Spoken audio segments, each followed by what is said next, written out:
Yo, what's happening, people? It's your boy Michael Griggs, and welcome back to Griggs Talks, where we talk all things sports. And welcome back to another match reaction. Manchester United suffered their first loss in 2024 by losing 2-1 to Fulham at Old Trafford. I know I've been doing these live the last couple months, but after the game, I was like on the terrace, and then football was on, so it kind of got away from me. But better late than never. So this is dropping tonight. But yeah, Manchester United lost 2-1 to Fulham. Big dent in the top four hopes that were kind of around for Man United. Pretty much kind of seems impossible right now, considering we play Manchester City next week, so Villa can kind of go, I think, back up to 11 points ahead of us. So yeah, things are not looking good. But yeah, we'll talk about the game. Make sure you like, share, subscribe, and yeah, let's just get into it. The lineup. Obviously, yesterday came out that Rasmus Højlund is injured out for 2 to 3 weeks, which leaves a big gap in terms of the striker position. And obviously, there's no backup striker because Martial is injured. He's on, as I like to say, he's on gardening leave with Dan Ashworth and Omar Barada. So it was announced, I think, from the Academy Scoop, the Twitter account that has like exclusive for the Academy players, that Omari Forson would be given a start. I think Lloyd Whitwell from the Athletic confirmed it. So as we saw in the lineup this morning, Forson got the start. I thought he would play striker because against Wolves, he came on as striker. He's the one that made that nice little run into the box to allow create space for Mainu to score. So I figured he'd play central because he's looked good there in a couple cameos. But that was not the case, as Ten Hag played him on the right wing. He played Rashford striker and Garnacho left wing. It seems that Rashford always goes to striker when Højlund's out and Martial's not available. It worked last year for Marcus Rashford and Ten Hag in terms of putting Rashford striker when our strikers were injured, but this season it has not worked. I think it was Wolves at home. Rashford had a poor game.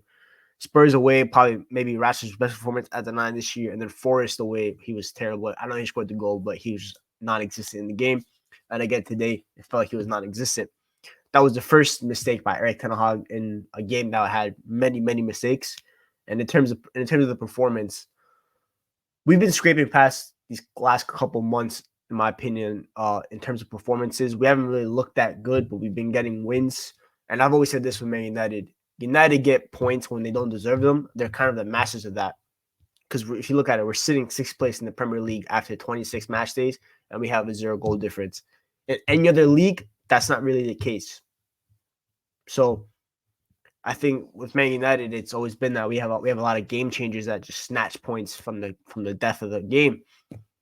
But today we did not. We almost did grab a point after Maguire equalized the game, but Fulham got their well-deserved second goal and it took the lead over us.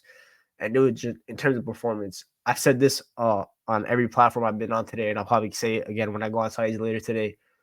The football that Man United play should be considered illegal when it comes to it's a crime against the sport of football. I just saw a stat that said that Arsenal in February have scored half of Manchester United's goals this whole season. That's ridiculous. In 1 month, in about 3 games, in 3 Premier League games that Arsenal have played this month, they have scored half our goals that we have scored the whole season. That is the life that we're living under this manager. And even the players should not like be faultless in this. They deserve, because they haven't really been converting their chances. But that's the kind of football we've been playing, and it's so bad. And today might have been the epitome of how bad we were, because Fulham looked like prime Barcelona out there. The only difference was that they were in the black and white kits. Other than that, if they were wearing the Barcelona colors, you think it was Xavi and Iniesta out there in the midfield instead of Harrison, Reed, and Lukic. They looked like Modric and Kroos out there. Andreas Pereira was styling on us in the first half. Iwobi had plenty of chances to get a goal. In the first half, he missed all his chances, but 6 times the charm by scoring the winner. That's how good Fulham looked. Fulham looked in control. You would think that Fulham were the one that has spent 400 mil in the past 2 years. You would think that Fulham were the home team. You think that Fulham were the big team in this equation. They look comfortable in and out of possession. Meanwhile, us, in possession, we don't look comfortable. Out of possession, we look uncomfortable. Every situation, we look uncomfortable. We have a system today where Forson, who was the right wing, was tucking inside the whole game pretty much. He was pretty much playing centrals. The whole right side at some point was just Dallo and Casemiro. Everyone else funneled all the way to the left. That's what it looked like. I saw Mainu go play left center mid when he's the right center mid, because he needs to get on the ball. He's like, okay, if I go to the left, I'll get on the ball. Bruno always plays on the left. Rashford drifts left, obviously, whether he's playing striker or as a left winger. Garnacho was a left winger. the left back, Lindelof. Everyone was just on the left side. And the right side was completely anonymous. One way that he could have solved that was by playing force essentially. Keep Garnacho on the right because Garnacho would stay on the right wing, help with Dallo, and then Casemiro, obviously. Instead, we didn't do that. The substitutions for me were poor. Christian Eriksen. It's been a good 3 weeks without seeing Christian Eriksen. No disrespect. He's been a great footballer in his career, but sometimes you just got to give it up. And Christian Eriksen at this point should not be playing for Man United, especially when you think about the system that we're playing with that requires elite levels of athleticism, which Christian Eriksen obviously does not have. So what is the purpose of having Christian Eriksen? Does he help us in terms of progression? Maybe. But today he wasn't even doing that because every single pass that he made was sloppy. Casemiro came off with a head injury. Why not bring on Amrabat as a like-for-like DM substitution, right? You could have just kept Bruno, Amrabat, Manu as the midfield 3. Instead, you bring on Scott McTominay. You throw Scott McTominay onto the 10.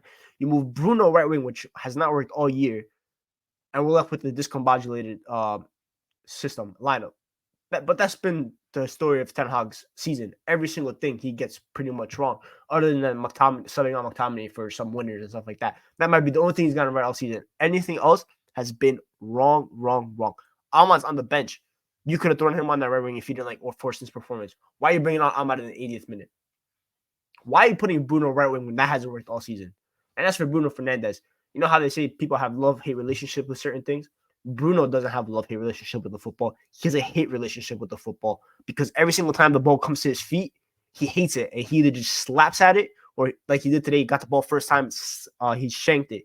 He pretty much sliced the ball and it went in the air for like 5 seconds to no man's land. With Bruno Fernandes, like I've said, Ten Hag's system, this system is adding to the fuel to the fire of Bruno's brain when it comes to football. And he's making many more mistakes than he typically has. That's because Ten Hag is encouraging it by wanting to play this football. It's constantly vertical. It's okay to play vertical. You want to play this gung-ho system, but at least set us up in an out-of-possession shape where playing this high-risk football isn't going to lead to that many conceded chances. We have the second most conceded shots in the Premier League. And then we put in a goalkeeper whose main attribute when it comes to being a goalkeeper is actually playing with the ball at his feet, not shot stopping. So pretty much you've created a squad that's imbalanced in terms of the way that you want to play when you've had full say on what you want to do. So every single thing that could go wrong this season has gone wrong. Fulham hadn't won an away game, by the way, since the first game of the season against Everton. They haven't won at Old Trafford in 20 years. I was 3 years old. That's how long ago it was. So it's just constantly wrong thing after wrong thing. And today we did not deserve a point. We could have maybe snatched it. But again, 90th minute, 9 minutes left on the clock. That's plenty of time to get a goal, but also it's plenty of time to compose yourselves and not force it. And what do United do? They kept forcing it, and they got caught in the counter. They got lucky once. I think Muniz missed a header. Second time, Iwobi made sure to punish us. Adam looked good in his cameo as well. For me, it just makes no sense what Man United are trying to do. And I mean, I've been Ten Hag out for a long time now, but when you look at what Ratcliffe said this week and the way he wants to play football, Erik Ten Hag is definitely the antithesis of what Ratcliffe, I think, and Ineos want to do. Because when you look at every other team in the league, they play better football than us. Burnley play better football than us. Their squad is just terrible. Sheffield might even play better football than us. Their squad is just terrible. Fulham, Marco Silva today looked like he was levels, eons beyond Ten Hag when it comes to coaching. And he's coaching at Fulham. Meanwhile, Erik Ten Hag is at big Man United. I tweeted this question out. I wonder what other managers think of Erik Ten Hag, because this guy has had 400 mil to spend in 2 years. That's more than some managers get in. If they're lucky to stay 5 years at a club, that's more than they'll get in 5 years at a club, right? Yet this guy has had all this power, and this is the end. This is the result so far after 2 years. And last year it was good. It was going well last year. I'll say until the Carabao Cup game, which by the way is a year later. I think Monday is a year from that day. That game last year against Newcastle feels like it was a decade ago at this point, because ever since then the football has been absolutely diabolical. Maybe the 7-0 was the first thing that lynched this downfall for Erik Ten Hag, but it's just unexcusable. And just looking at the way we play, bro, I said this yesterday on Saeed's too. I said, let's see how it looks without Højlund, right? Because I think In terms of the midfield and the defense, even though we've been winning, that hasn't really changed. Mainu has injected a little bit of like difference in the midfield, but the defense has been the same as it has been all season. The midfield for the most part has been the same all season. The only difference is the attack that you found an attack that can bail you out in games in Rashford, Hoyland, Garnacho. So we took out the main piece in Hoyland, who's been the main scorer for this team in the last month. Let's see how it looks. We saw it today. It looks absolutely terrible. So next week we have to go to CDA away. I didn't know this until yesterday. We have a midweek match against Forest away in the cup. We saw what happened last time we played Forest without Hoyland. We got a lucky goal because Forest keeper killed it right to Marcus Rashford. How are we going to be Forest? Because I know they lost to Aston Villa today, but they got goals in them, and they look absolutely electric in transition. Guess which team gives us the most transitions in the Premier League? Manchester United. You think Alenga Gibbs White won't punish us? Taiwo won't punish us. He wasn't there last game. He'll punish us this time.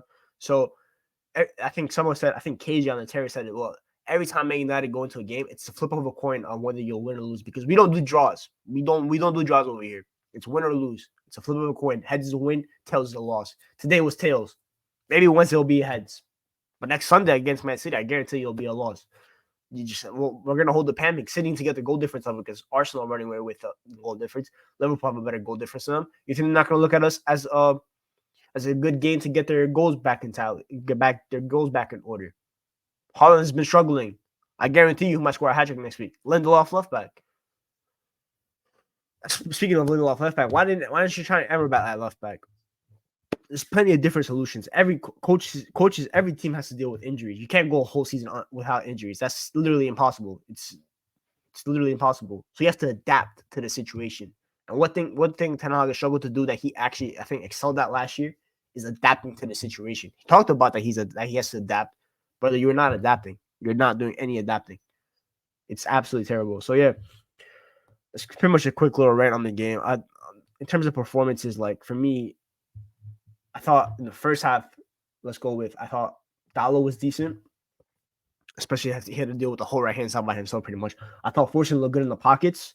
He's a wing fielder, as I like to say. You guys know how I love to use that term, that phrase, wing fielder. That's what I think Fortune is for me. He looked good when he got to the pockets. 1-2's combination play, he looked decent at. I thought Garnacho was bright in the first half in terms of more forwards. Had a couple good shots. Rashford was non-existent for me. And then Mainu looked okay. But probably one of Mainu's worst games. But I've always said this. I think Danny mentioned it yesterday too. Mainu is lost tactically because you're playing him out of position in terms of you're using him as a right center mid and he's just there. He's not the one Bruno's getting the touches that Mainu's meant to get. The less Bruno touches the ball, the better for Man United. I think, when are we going to come to that realization? Even Bruno, like in the diamonds of the game, he had an opportunity to slip Alma through 1v1 versus the keeper. He just shot. It's those kind of decisions that cost Man United. And what I've always said this, when you want to play this kind of system, you need highly efficient footballers. Bruno used to be efficient in terms of the GA, but in terms of decision making, for every good decision comes 10 bad decisions. That's the life. That's the life with Bruno Fernandes. I've always said he's a good player because you can't be putting up the stats that he did without being a good footballer. But every player has an expiry date at a club, and Bruno Fernandes' expiry date has definitely arrived at Manchester United, and it's better that the club fix it now rather than later. It needs to get addressed now. But yeah, that's pretty much it. Just a loss. Just a quick little rant on it. Not really much else to say about the game. It just wasn't that good of a game in terms of performances. I think could you even say it was a worse performance to Luton? I don't know. I really don't know. Luton's might have been a worse performance, but we won the game. But that's just life on the Eric Ten Hag this season. I've said multiple times now. But yeah, that's pretty much it. Make sure you guys like, share, subscribe. A quick match reaction. Just wanted to get my thoughts out there. And yeah, that's pretty much it. In terms of what's coming up, obviously, like I said, this will come out Saturday night. I'll be on Saeed's at late night vibes in about half hour from the time of recording. A-list is on Monday, back to the bottom row. Whoopity-doo. And yeah, that's pretty much it. Like I said, make sure you guys like, share, subscribe. We're closing in on 400 subs. 500 goal is the mark by the end of March. So yeah, appreciate all the support these last couple weeks. And catch you guys later. Peace.